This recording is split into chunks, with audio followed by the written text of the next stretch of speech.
My husband wants me to be a mother to his affair child.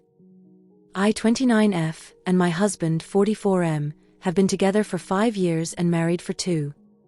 I met him at the church I started going to when I moved cities to start my career. I work for an insurance company and he's a pastor. I know that we have a notable age gap, but he was always kind to me and made me feel special. Anyhow, a week ago he came home and told me we needed to talk. He told me through tears that he had been having an affair with one of our community members, 34F, and that she had been pregnant with twins. She had gone into labor, she and one of the twins died and the other is in the NICU. He said we need to step up and that he wants me to turn my office into a nursery and set up a cot in the room so we can take turns. I became distressed and told him I wanted some time to think. That I was not sure I wanted to do this. He told me that I had made a vow to him in marriage and that God had blessed us with a child. That this is our cross to bear and that God will never give us something we cannot handle. I told him that it seemed God had given her more than she could handle because she had died. I know I should not have, but I was not thinking correctly. He slapped me and told me that I needed to serve my husband. That God had chosen me as this child's mother and I needed to be his humble servant. I just feel so strange. Yesterday I cried so hard I threw up. This woman died, yet I feel bad for myself. I feel so ugly. I wanted children and was saving for IVF because I am infertile, but now that I have a chance to have a child and I do not want it. I feel like I'd be robbing its mother's grave. I pray to God, but if I'm being honest, it's never felt like anyone was ever listening. I feel like I have truly seen my husband and he no longer looks kind, he looks his age and very tired. I want to abandon him and the child. I'm only 29, I can start over.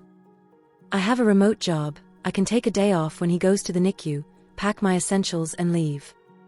Neither him nor the child deserve this, and although this is my circus, that is not my monkey. Relevant comments. One Redditor wrote, "Love yourself and leave. Au repli. That's the hard part. I always have felt like I was never on anyone's radar and just their back burner. He made me feel special and loved, but this last week I feel like I've seen past that. Although I was old enough to decide to be in an age gap relationship, I feel like he had no business with being someone my age. I'm 29 now, and I would feel wrong being with someone 24. I spent my whole life accepting second best, and now that the one person who put me first has now put me last, I feel like I just see it all now. I feel used." One Redditor wrote, "I'm a Christian and preacher's kid, he's full of seat. He made vows too. This is not your cross to bear. Au repli. I've kind of been thinking about that recently. I still love him because that doesn't leave overnight, as much as I want it to. This last week I've just been thinking about what it would look like when the baby comes home. The arguments we'd inevitably have in front of the child. The way he'll use the fear of God to make them behave, and I can't accept that. I was willing to accept that when it was just me, and I'm not sure why, but I just can no longer accept this behavior." OP then shared some more info on the affair. He said that she had come to his office several times to seek spiritual counseling, and the affair just happened after many emotional sessions. "The assistant pastor is aware of things according to my husband's version of events, and has called me twice this week to offer help converting my office into a nursery. He said that forgiveness is a virtue and this is part of God's plan." One Redditor suggested, "Don't let him use God to manipulate you. He doesn't care about you. Au repli. That's just it though, looking past the situation itself, he doesn't care about me and only pretended to. I finally found someone who put me first and it was a lie. I feel like such a gullible idiot. A 39-year-old man was interested in a 24-year-old woman because they had the same interests? Really? I feel so stupid for not seeing it when I can so clearly see it now." Small update in comments. 2 days later. I just want to thank y'all for the support. I'm still processing this all, and I just need a little time. I don't feel unsafe, just unloved, just not enough. My husband did apologize for slapping me and continues to express regret, but he can't take it back. Just as he cannot take back impregnating another woman, which ultimately killed her. I'm just feeling so disillusioned with my whole life right now. I know I should leave. I know that there is a world out there that will not treat me like this, but I am scared of change. I'm working on a plan to leave and getting my ducks in a row for when I am ready to go, but I am not sure when I would leave if I choose to. Many expressed that I should make a report to the police about him slapping me, and they're probably right, but that would likely cause me more problems than it would be worth. If I leave, it might make him want to contest the divorce more, and if I stay, it would cause more tension. I've been working on my left hook though, because I won't let him get away with it again. I'm not violent myself, but I'm down for a tussle, because although I'm hurt, I am angry. I'm not sure if there will be an update, because I'm still unsure. I can make all the plans in the world, but the change scares me almost as much as bending to his will. I've been praying about it, but I see no clear answers or guidance. I don't know. Funny thing, I'm jealous of the people saying that this is fake. It's like I want my life to be like it was 2 weeks ago.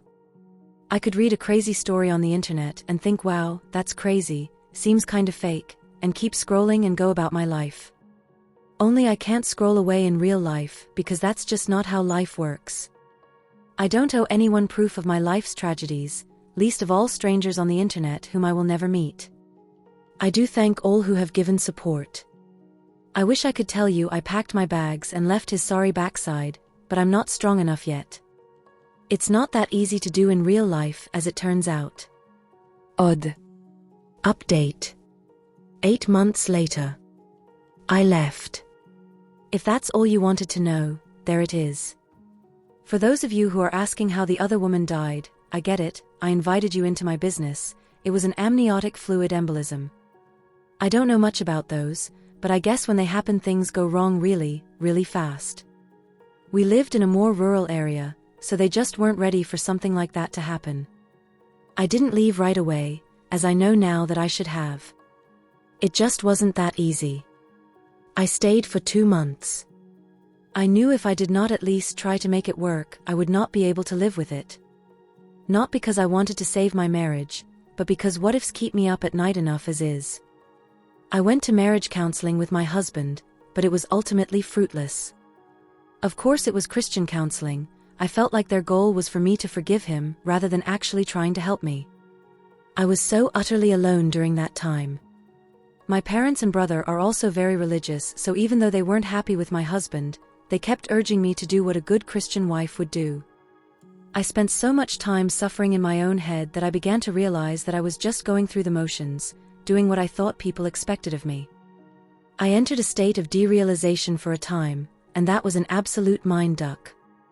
The feeling of nothing being real, not even myself, was horrible. During this period my husband brought his baby home, and while he tried to split the care 50-50 at first, he ultimately didn't trust me to look after the baby because I was lost in space. So he ended up being the primary provider.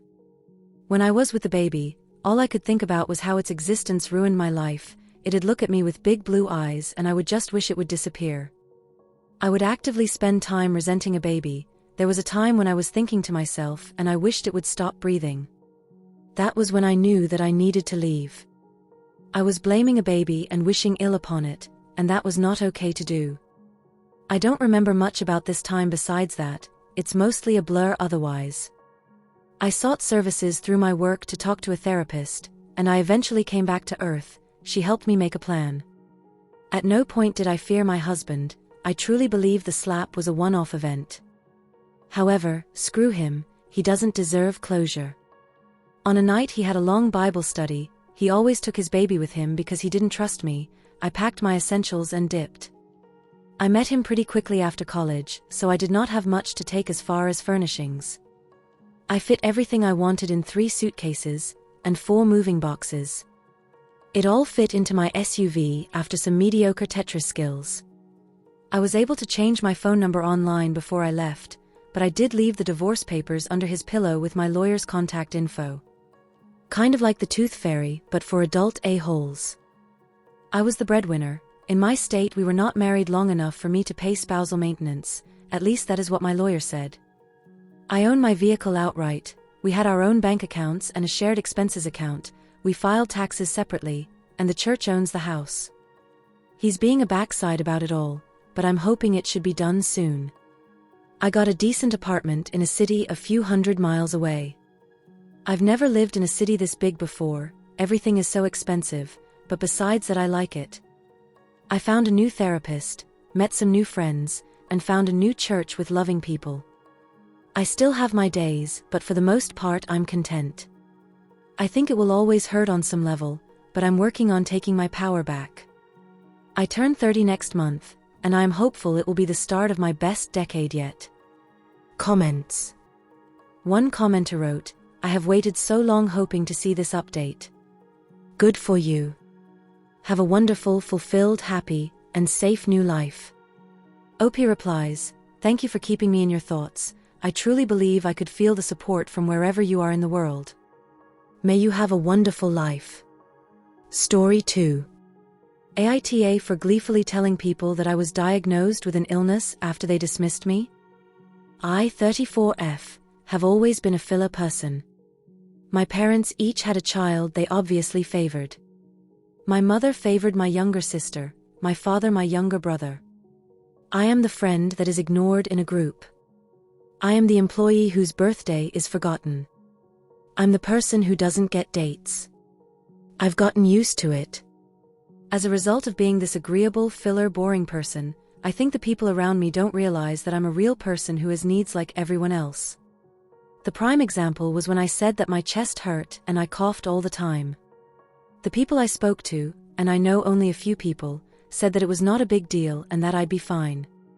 I'd never complained before, so I should be fine. I took that to heart and wondered if I really should have told people that I didn't feel well, and wondered if I was making it up in my head. It took me a long time to actually tell the doctor my symptoms because I thought I was overreacting, but I had to get checked out. Well, it turns out that there was something wrong with me. I have stage 2 NSCLC. Editor's note: lung cancer. I'm still independent and handling this alone. I drive myself to and from appointments, I pick up my mediation, I reason with doctors and insurance. I haven't slacked in housework or at work. In fact, I've worked even harder. Today at work, I told my friend I couldn't help her move as a favor because I had a medical appointment that day. She pressed me for more details and I just said that I have treatment for NSCLC. I didn't want to give more information than that. My husband complained that I told her the information gleefully as if I'm happy about the news. I told him I'm happy to be diagnosed because it's proof for myself that I'm human with needs like everyone else. I wasn't crazy. He said I shouldn't act like this. My husband has been unstable and touchy about random things this year, so I don't know if he has a point. AITA? Edit to the same post, same day. I'm in therapy. My therapist and I are working through things and she's been very helpful. I feel somewhere between a filler person and an automation. Filler people aren't real, they don't have complexities in life and they exist solely to make others shine. Machines don't get sick. The diagnosis was something that was concrete. I exist, I'm a person, I'm not crazy and it's not in my head. I don't want attention from others. I cried and felt relief in the same moment. Thanks to the comments, I think I know why my husband has been unstable and touchy. The beginning of this year, the love of his life got into a car accident and broke her femur. She survived and is healthy now. I think that could be part of what's concerning him. My illness is a reminder that she could have died and she could still die, and life is unpredictable that way. I alone wouldn't inspire such emotion in my husband. The comments made me realize that my husband likely felt helpless at the concept of death. I traced back when he started to become touchy and moody and realized it was when she got into that car accident. My husband has asked to help. But there's nothing for him to do. I have taken care of everything so far and will continue to do so. Relevant comments. One Redditor wrote, you buried the lead with that my husband's love of his life got in a car accident statement. OP repli. The love of his life, my husband's first love, the one that got away, whatever you want to call it. They were childhood friends. They dated and broke up when my husband was young. She's a passionate person that wanted to live a passionate life. My husband never got over her and blames himself for losing her. I met him shortly after he broke up with her. We dated for 2 years.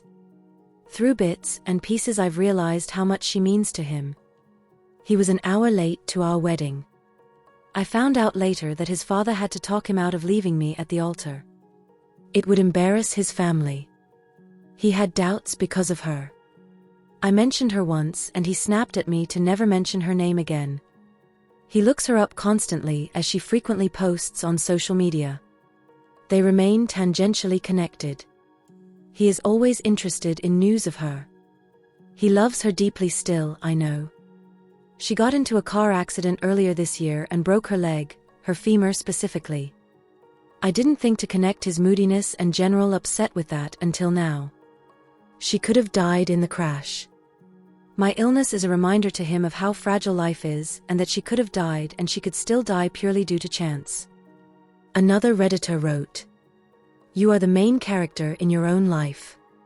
OP wrote, "It's funny because when I'm alone I feel normal, and when I'm amongst strangers and acquaintances I feel normal, but when I'm with anyone else I actually know, I've already been relegated to the background. My therapist said that my lack of emotional demands, or what she calls reciprocal emotion or behavior, means that I attract those who don't care to reciprocate. We've touched on it, but we haven't worked through this yet, a lot of other things to tackle." One Redditor suggested, "If he's offering, let him help you." OP repli, "I genuinely can't think of anything for him to help with. It just so happens that I'm good with planning and executing tasks, so I have a handle on things. On the flip side, I'm not creative or imaginative.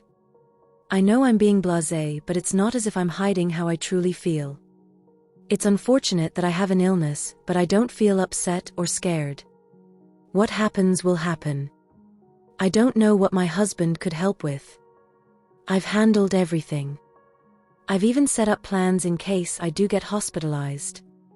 I don't think I've relegated my husband to the sidelines. I made a ton of dumplings and other food and stored them in the freezer so that if I'm hospitalized he'll eat something nutritious instead of takeout. He can cook, he just doesn't like it and won't do it unless he had to. I have always centered people around me. Maybe that's why I feel like filler. There is no consensus on AITA, but reactions were mostly NTA with some YTA for how you treat yourself. Update. 8 days later.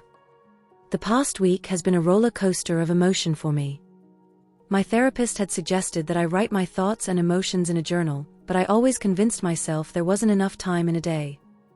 Writing that post made me realize that I was dealing with a lot of emotions that I suppressed. I did resent the people in my life who just took and took without giving back. I had told nobody besides my therapist about how much I feel like a ghost of a person and how I pushed things down and never complained. So I spent hours writing down my thoughts in a diary. I realized that I needed to be more honest and stop tiptoeing around people to make them comfortable. I told my husband that I knew about his past with his ex-girlfriend. I knew that they had unresolved feelings and he needed closure about her and their relationship. He kept checking her social media throughout the years, but it intensified this year after she was in the car accident. He was shocked that I knew. I encouraged him to reach out and get that closure he wanted. We had a good conversation. He hugged me and reached out to her pretty much immediately. I think he was waiting for that push from someone. He was so happy after the conversations they had, he was glowing. She's apparently coming to our city in a month and they'll meet in person. He's been more affectionate and genuinely lighter, like there's a weight off his chest. I went through the motions of life. I started ignoring calls from my parents. I didn't want to help out anymore. I was too tired. My mom called and said I was being arrogant and moving away from family before asking me to help with something. I didn't reach out to my friends. I have only a few and we would text every day. I realized we texted because I always reached out. I told someone else about my diagnosis. My neighbor Nancy is a woman in her late 70s. She's one of the few people I feel seen by. She cares about me, and if I had told her about my health issues, she would have told me to go to the ER. I know why I didn't tell her, but I wonder why I hope for care from people who have demonstrated no care for me instead of those that do. She was so worried for me. We had planned a fun day trip to see a flower festival next spring. I drove home on my first week of the second cycle, and for the first time I was exhausted. I had to pull over and rest for an hour before I felt well enough to finish driving home. I was so exhausted I didn't want to move, and I sat in my driveway. It hit me then that I didn't have NSCLC stage 2. I had lung cancer. I could die. I just started sobbing. All I could think of was the stupid flower festival. I haven't lived my life. I love my husband, my family, my friends. But I don't want to be married to him, I don't want to cater to my family, and I'm tired of my friends. I want to live. I want to be well enough to drive and see the flower festival with Nancy. It's only been a week and a half of change, and my emotions have gone from low to really high and back low. I've been dreaming of my life after I beat cancer and leave my husband and friends. I don't even know if I can stick with it, but I am determined to be strong. My therapist says change from within can start small or big. She's proud of me and thinks I can get through this. Well, this is the end of these interesting stories. So what you guys think? Did Opie in the first story did the right thing not accepting her husband's offer of accepting his affair child? And what about our depressed Opie in the second story? Tell me what are your thoughts and suggestions in the comment section below, or if you guys have an interesting story of your own you can share that as well. If you enjoyed the story, do like this video and subscribe to our channel. It is free for you guys and it gives us motivation to keep uploading these videos. You can watch these videos in the meantime. Hope you guys have a good day. Goodbye.